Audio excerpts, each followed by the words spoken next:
Ho aminareo any ny fahasoavana sy ny fiadanana avy amin'Andriamanitra raintsika sy Jesosy Kristy Tompo. Amen.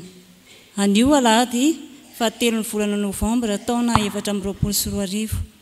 Alahady voalohany amin'ny volana, alahady 17 ihany koa manaraka ny Trinité. Ibanjinantsika indray an Jesosy Kristy amin'ny fandiniana ny loha hevitra vaovao manao hoe iaino ny toe-panahy araka an'Andriamanitra.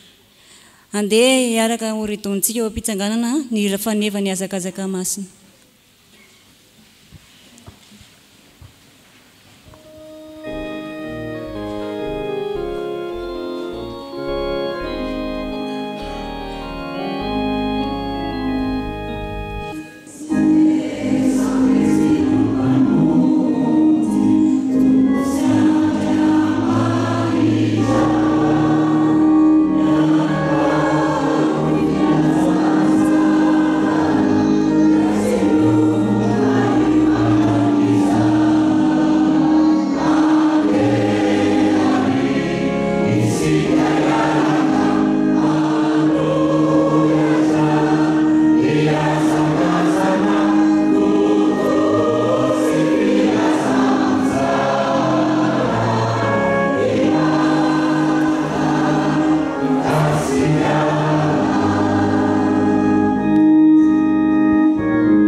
Fisaorana sy fidiranan'Andriamanitra dia hiarantsika mamaky ny salamo.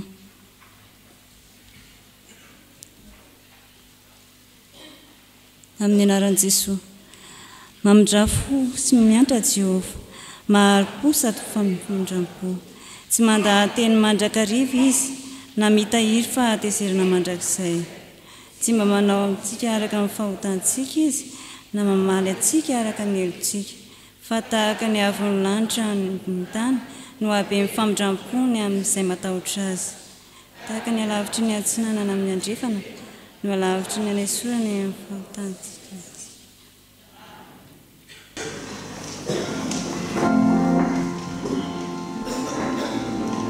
Yeah.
Vavaka isika.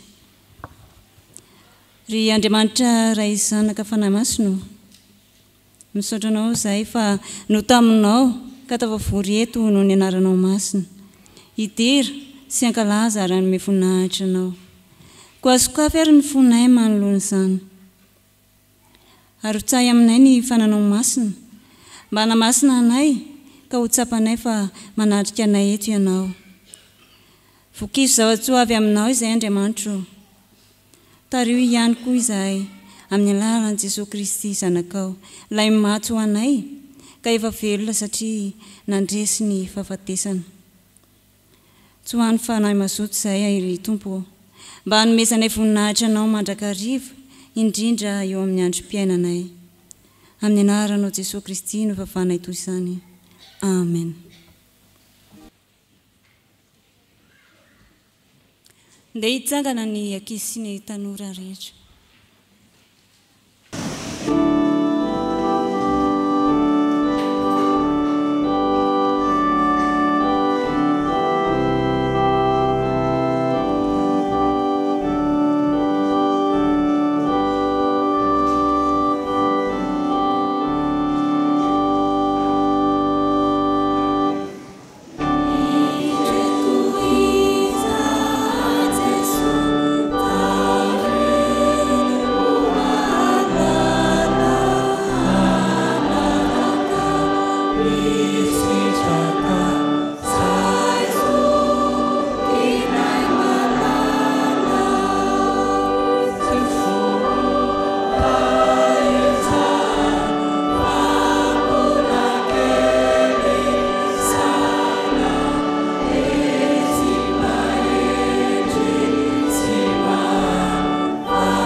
Vavaka isika.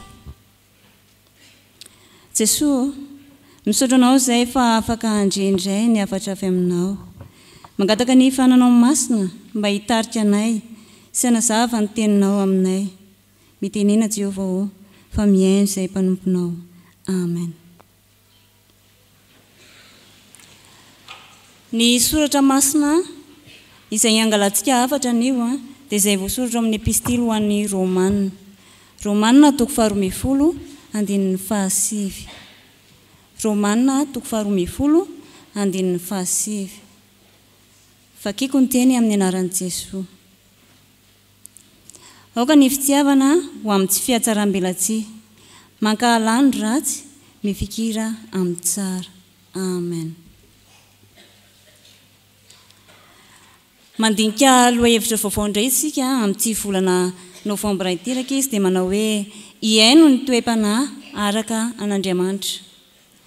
Ny soratra masina eto dia mampianatra antsika mba hiaina ao anatin'ny fitiavana.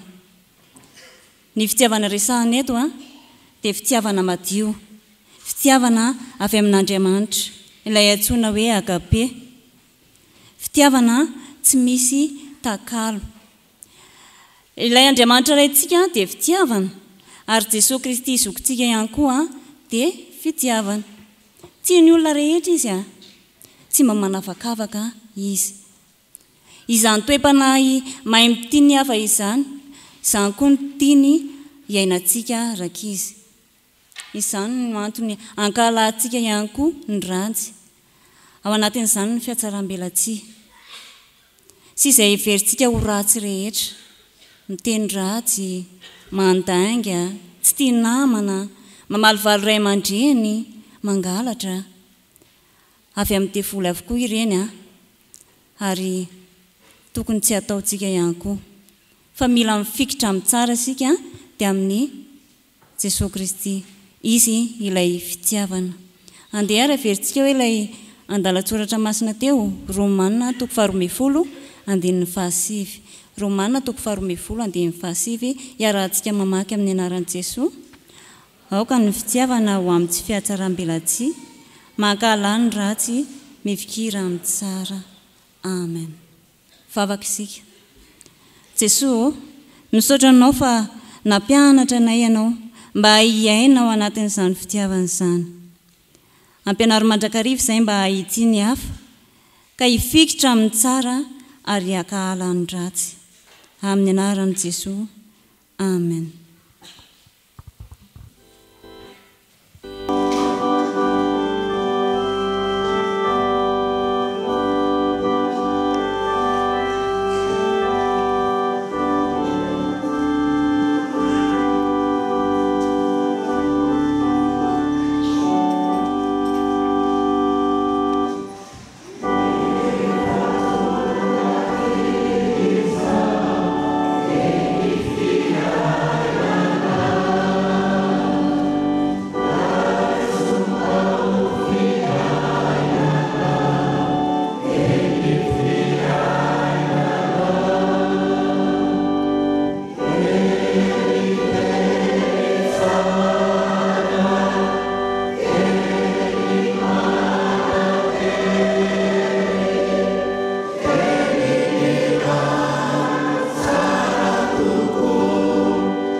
Andriamanitra rainay eo tonga ny fotoana makina ny teninao.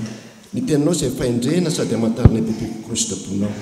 Koa mangataka ny finao masina izahay, anokatra ny fonay, ny sainay, aizanay mandray feno teninao, ka tonga nay mpiainy mpakatoa. Ampianarana izahay hifantoka, azahoanay miaina tokoa ny toe-panaraka anao Andriamanitra rainay. Ampanginy izay hotakotaka ao anatinay ka tsy hisy horenay afa-tsy ny feonao rery ihany. Amin'ny anaran'i Jesosy Kristy mpamonjy, ilay teny mahavelona angatana izany. Amen. Miaraka amaky sy heno ny sotra masina isika ao amin'ny fanekena taloha, boky Amosa toko 5:5 ka hatramin'ny 10. Rehefa hita dia hovakiana ny anaran'ny Tompo. Fa izao no lazain'i Jehovah amin'ny taranak'Israely: tadiavo ao dia ho velony ianareo, fa aza mitady an'i Betela na makany Gilgala, aza mandroso an'i Berseba, fa ho babo tokoa Gilgala, ary Betela dia ho tonga tsinotsinona. Mitadiavan'i Jehovah dia ho velony ianareo, fa ndrao hilatsaka toy ny afo mandevo amin'ny taranak'i Josefy izy, ary Betela tsy hanana izay ahafatony afo. Dia ianareo izay mamaky anrariny ho zava-mahafaty ary mampiongana ny famarinana eo amin'ny tany. Ilay nanao ny kodikely miadiloana sy ny telo ny refy, ary nampody ny aliko ny fahafatesana no maraina sy manamaizina ny andro alina, dia ny antsony rano ao an-dranomasina ka nandatsaka azy amin'ny tany. Jehovah no anarany. Dia ilay nampitselatra fandavana melona mahery, ka dia miatra ny tanàna ny manda ny fandavana. Alany eo am-bavahady izay mananatra, ary ataony fahavetavetana izay miteny marina, koa noho ny fitsakitsahan'ireo ny mahandry sy ny nampandaovanareo vary azy, dia mba nanao trano vato voapaika ihany ianareo, nefa tsy hitoetra ho aminy. Namboly tany voaloboka mahafinaritra ihany ianareo, nefa tsy sotro ny vary aminy.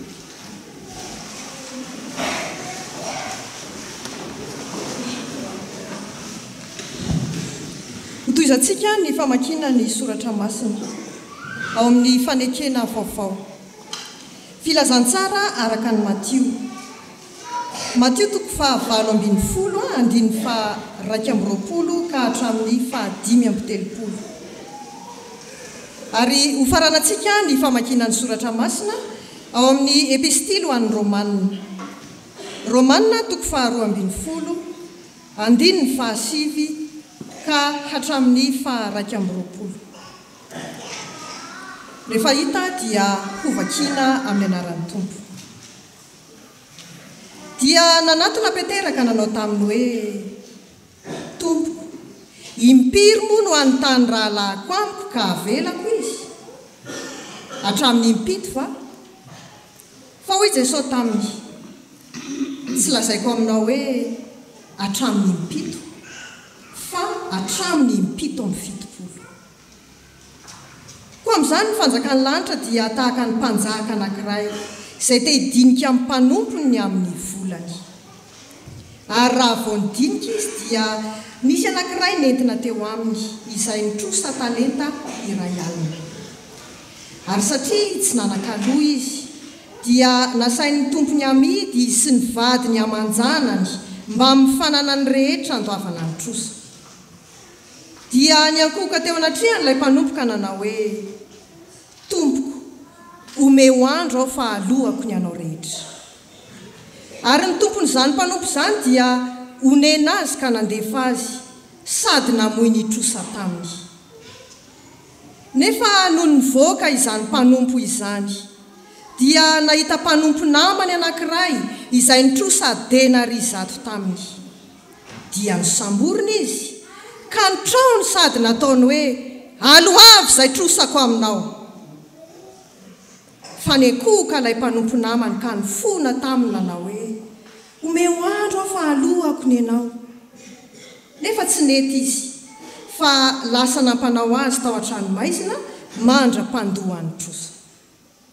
Ary noho nitan'ireo mpanompo namany izay efa natao dia nalahelo indrindra izy ka nandeha nanambara tsara tamin'ny tompony izany rehetra natao izany. Dia nampanalain'ny tompony raha lehilahy ka niteneniny hoe, ry mpanompo ratsy fanahy, efa nafoiko ilay trosa rehetra taminao satria nifona tamiko ianao. Motsy tokony mba namindra fo tamin'ny mpanompo namanao koa va ianao tahaka ny namindrako fo taminao. Dia tezitra ny tompony ka nanolotra azy ho amin'ny mpampijaly mandra-pandoha ny trosa rehetra.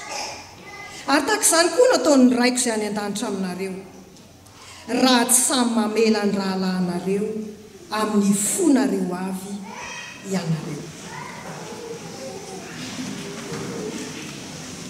Aoka ny fitiavana ho amin'ny tsy fiatsaram-belatsia, mankala ny ratsy, mifikira amin'ny tsara, mifankatiava araka ny fifankatiavan'ny mpirahalahy, mitary lalana amin'ny fifanomeza amboninahitra, mazotoa fahaza malaina ary aoka hafana fo amin'ny fanompona ny tompo, mifalia amin'ny fanantenana, miareta amin'ny fahoriana, mahareta amin'ny fivavahana, miantrany olona masina arak'izay ilainy, mazotoa mampiatrany vahiny, misaora izay manenjika anareo, misaora fahaza-manozona, miara-mifaly amin'izay mifaly ary miara-mitomany amin'izay mitomany, miraisa saina aza mihevitra izay avy navonana fa aoka mba ho zatra amin'ny fietrena ianareo, aza manao ny tenanareo hoendry, aza mamaly ratsy na amin'iza na amin'iza,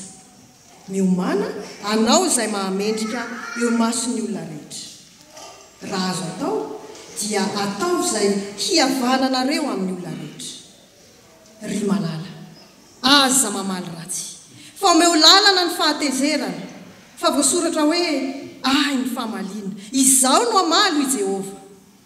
Fa raha anona ny fahavalonao, omeo hanina izy, raha mangetaheta izy, omeo hosotroiny, fa raha manao izany ianao dia anambatra vainafo ho eo andohany.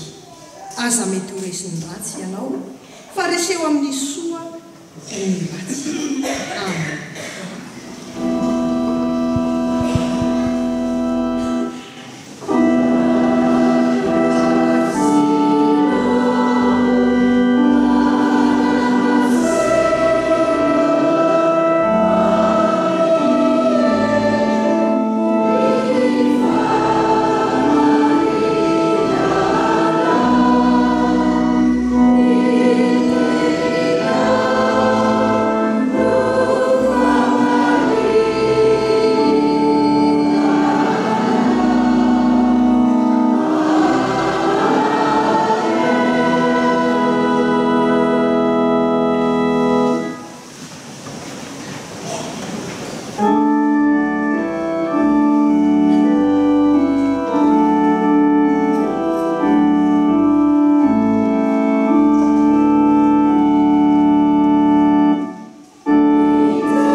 miarabantsika fiangonana tafombona eto amin'izao tranon'Andriamanitra izao amin'ity alahady 7 volana novambra taona 2024 ety ho aminareo ane ny fahasoavana.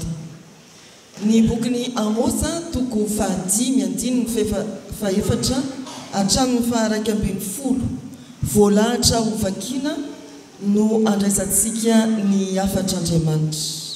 Avatsika amin'izany ry havana ny 4 tapany farany manao hoe ahoana iny soratra masina tadiavo aho dia ho velona ianareo. Iaino ny toe-panahy arakan'Andriamanitra.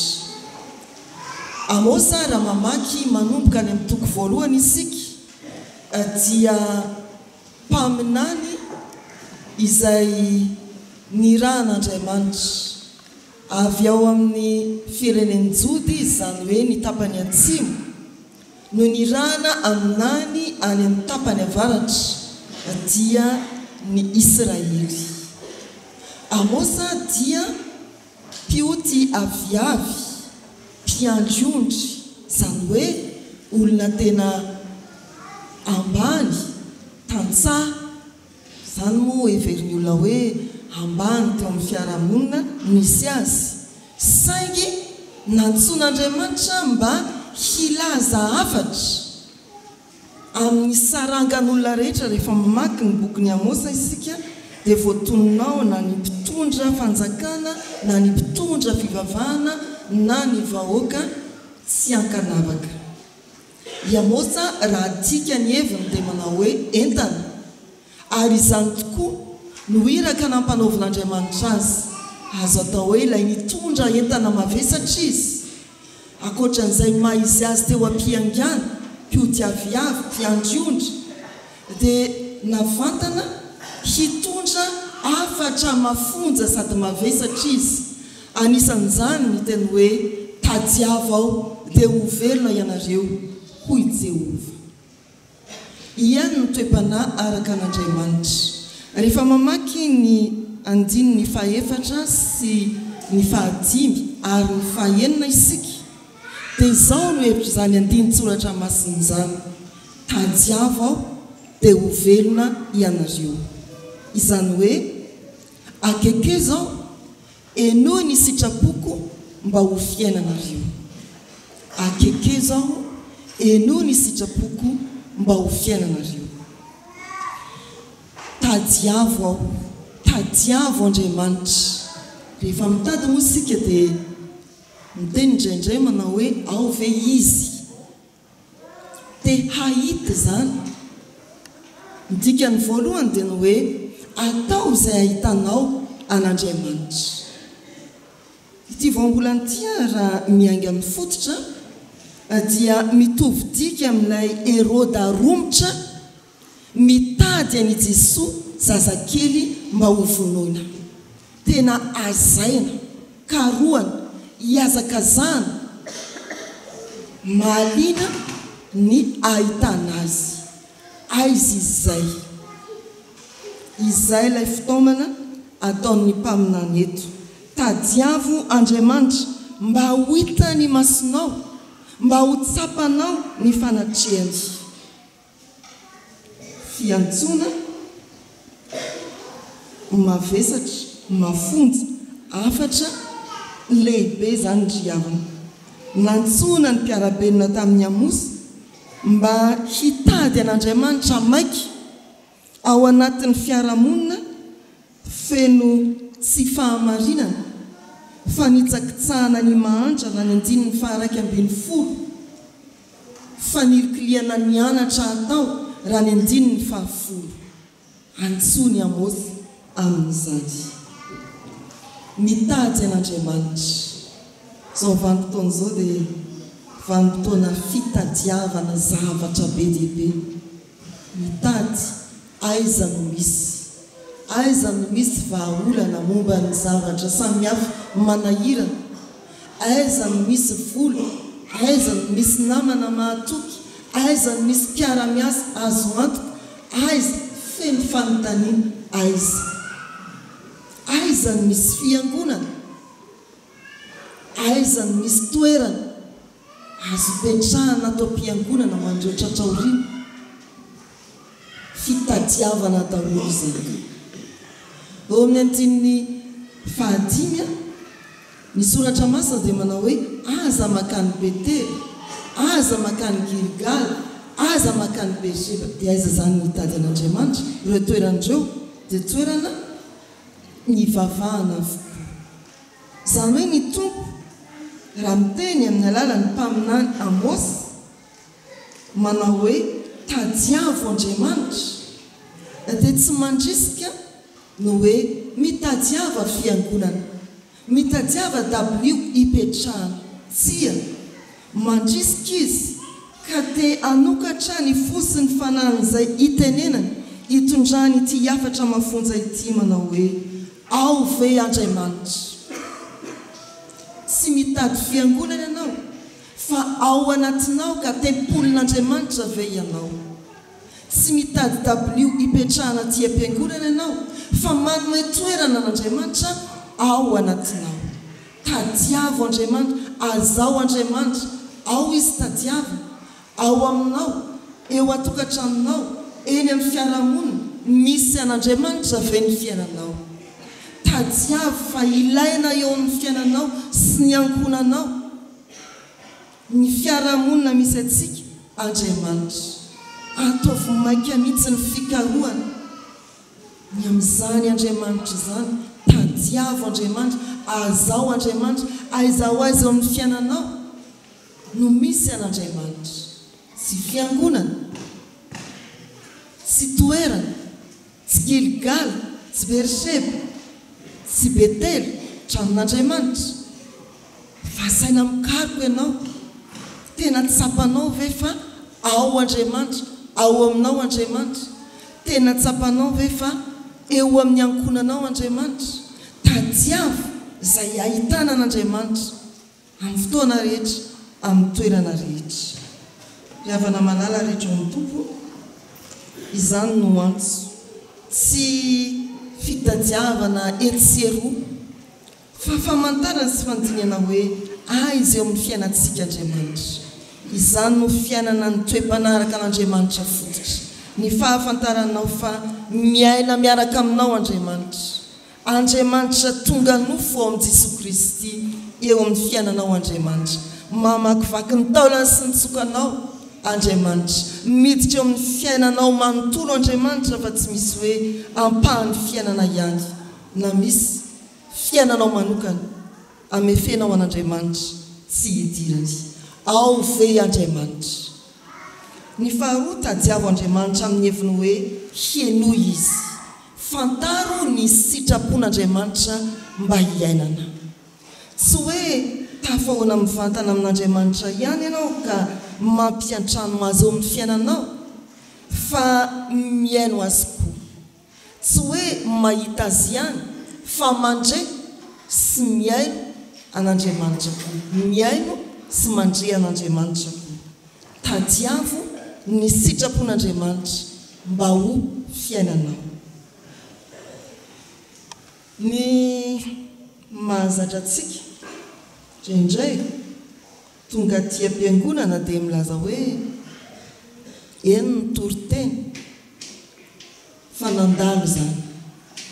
Nambara ny sitrapon'Andriamanitra fa vetivety eo dia very zany. Tonga ny an-trano no anontaniana hoe dia inona ny toriteny tany? Tany izy tany. Maninona koa mba mandeha nefe? Fa ny atongavantsika tia Betely, tia Gilgal, tia Beersheba, aty amin'ny fiangonana tahaka izao dia ny iaino ny sitrapon'Andriamanitra, ahafahana miaina an'izany mba ho velona isika. Ny hevin'ny faharoany amin'ny hoe mitady dia miaino sy mandray ny sitrapon'Andriamanitra ho fiainana. Ataovy mahay manongila tsofina amin'izay tian'Andriamanitra ambary ianao. Izay ilay hevitra mitady an'Andriamanitra, hevitra faharoa amin'izao soratra masina izao. Ny fitadiavan'Andriamanitra riavana dia tsy mijanona eo amin'ny fiaonana amin'ny mivantana fa eo amin'ny fiainona azy indrindra koa izany no miantoka ny fiainantsika ny toe-panahy araka an'Andriamanitra. Inona moa izay hoe ianao nampiatramin'ny tompo kanefa tsy nanaiky iresahany na nanaiky iaino azy dia tahaka ny vahiny ifampijerijery tao an-trano fotsiny. Inona moa izay ianao nifankahita tamin'Andriamanitra dia mivoaka ny fiangonana dia miteny hoe amin'ny manaraka indray hiteo. Izay zany aloha ny androany. Ry havana malala, raha manao antsoavy ka mampitondra izao teny faminaniny Amosa izao indray ny perekopa tamin'ity anio ity dia te hiantso antsika hikaroka an'Andriamanitra mba hahitantsika azy fa ao amin'ny fiainantsika indrindra Andriamanitra, mba hahitantsika azy amin'ny toerana rehetra misy atsika fa teny miara-monina amintsika Andriamanitra. Raha manao antsoavy tadiava ao dia ho velonao ianareo izao andinin-tsoratra masina izao dia manasa antsika mba hangilatsofina amin'ny tenin'Andriamanitra hampanjary zany ho fiainantsika. Dia hovalinao raha mifaran'izao afatr'Andriamanitra zao ny fanontaniana hoe ao aminao ve Andriamanitra, renao ve ny feony. Raha izany dia ho velona ianao. Ho an'Andriamanitra ny voninahitra. Amen. Andriamanitra, faly tokoa izay fa andreny sitraponao tamin'ny alalan'ny teny izay nodrenesinay teo. Nambara taminay teo fa mila mitady anao izay indraindray nefa toa tsy fantatra izay toerana misy anao eo amin'ny fiainanay. Nampianaranay teo ihany koa fa mila miaino sitraponao izay manao izany sitraponao izany Andriamanitra dia mahatsiaro tsy tanteraka izay ho izany indrindra ny fonanay eto anatrehanao. Ataovy mahay miaino anao izay mandrakarivo izay dia mandika ny lalanao sy ny didinao ary miviloka manao izay zavatra mampalahelo anao, miviloka makamamy ny ratsy midrafo aminay ary avelao ny fahotanay. Miaino anay ry Andriamanitra ary eno ny fivavaky ny mpanomponao izay ifonana eto anatrehanao izao. Ataovy mahay miaina araka ny toe-panahinao izay mangataka aminao izay ray masina tantana mba hiara mandeha aminao.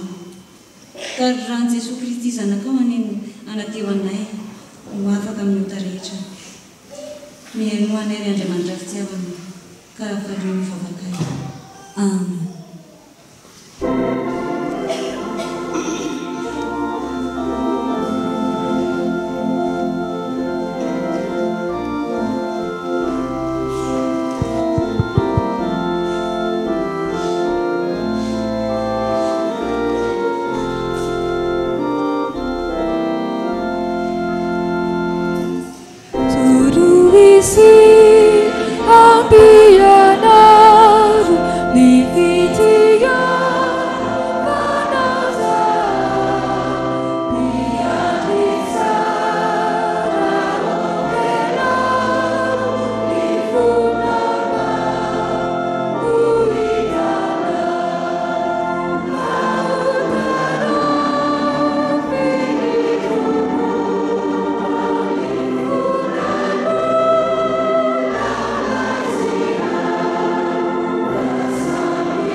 Aviary ifandahatra isika ho Jehova.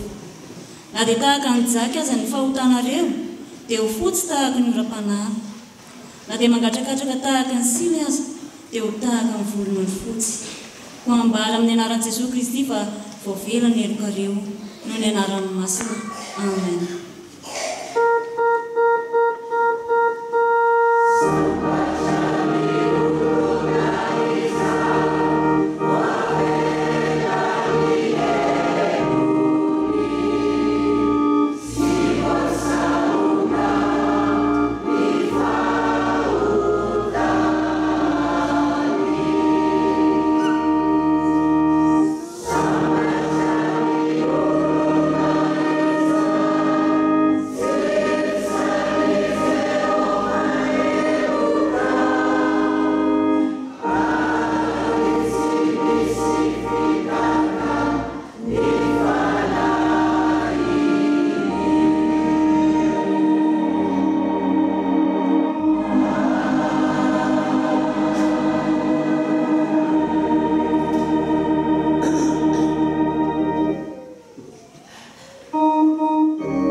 Dia andeha hanambara ampahabe-maso ny finoantsika ka ny fanekem-pinoana apôstôlika no iarahantsika mamono.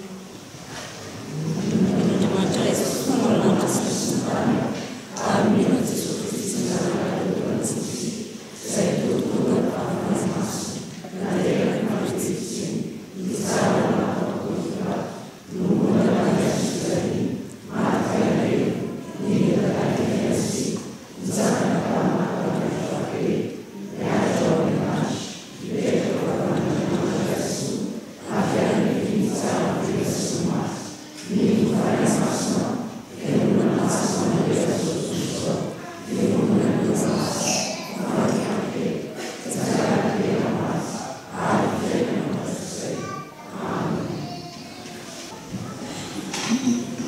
Fafaka isika. Ry Andriamanitra rainay izay an-danitro, rainay ianao amin'ny alalan'i Jesosy Kristy mpamonjy anay. Misaotra fa mbola afaka manonona tombavaka eto anatrehanao izay. Ankehitriny ry Jesosy, dia mivavaka amin'ny fitandremana misy anay izay.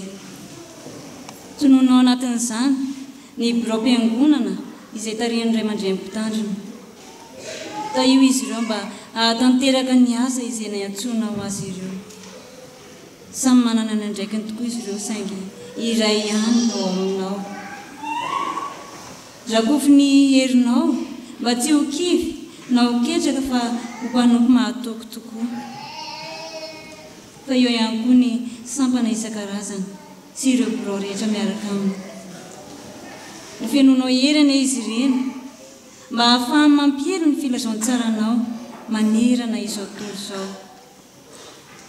Ireo mpanjara rehetra ihany koa dia fiainonao ny herinao, ka ianao Jesosy Kristy izay efa nifidy azy eny no ho mpanjeny ny mandrakariva dia mpanatanterahana ny asa. Ny Ray aman-dreny mpitandrina mianaka avokoa tonga dia akinina eo am-pelatanao feno. Indrindra fa ny fiainany sy ny ankonany. Hiaro azy ireo ianao ary hitahy azy ihany koa. Omeo hery izy ahafahany manatanteraka ny asa izay efa nantsoinao azy.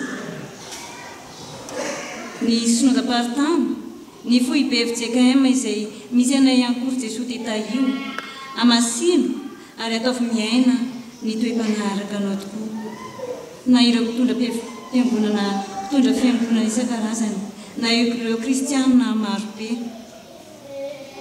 fa ny firenena ihany koa tompo dia tononay eto anatrehanao latsaka ao anatin'ny aterena tokoa izahay tompo eo ny tsy fisindrano ny fahatapahan-jiro matetika indrindra ireo sahirana sy mahomena sy ireo izahay Jesosy ka afaho anatin'izao geja izao miandrandra famonjena avy aminao ko ankehitriny tompo dia matoko izay fa hiainonay ianao ho valio ny favakay izay tonona sy angatanay amin'ny anaranao Jesosy Kristy mpamonjy mpanavitrinay rehefa nampianatra anay mivavaka manao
raisoa amin'ny filona ho tanteraka aminareo ny tsodrano atolotra amin'ny anarany tompo ary Jesosy Kristy tompontsika sy Andriamanitra raintsika izay efa tiantsika ka nanome antsika fampionana mandrakizay sy fanantenana tsara amin'ny fahasoavana no ampionana ny fonareo ane sy ampahelanareo amin'ny asa sy ny teny tsara rehetra.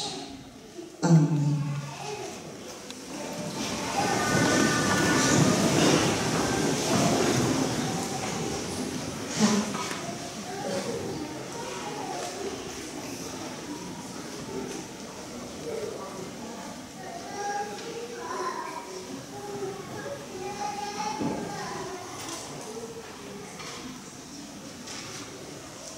Ho an'Andriamanitra irerianany ny voninahitra amin'ny anaran'ny Dray sy ny Zanaka.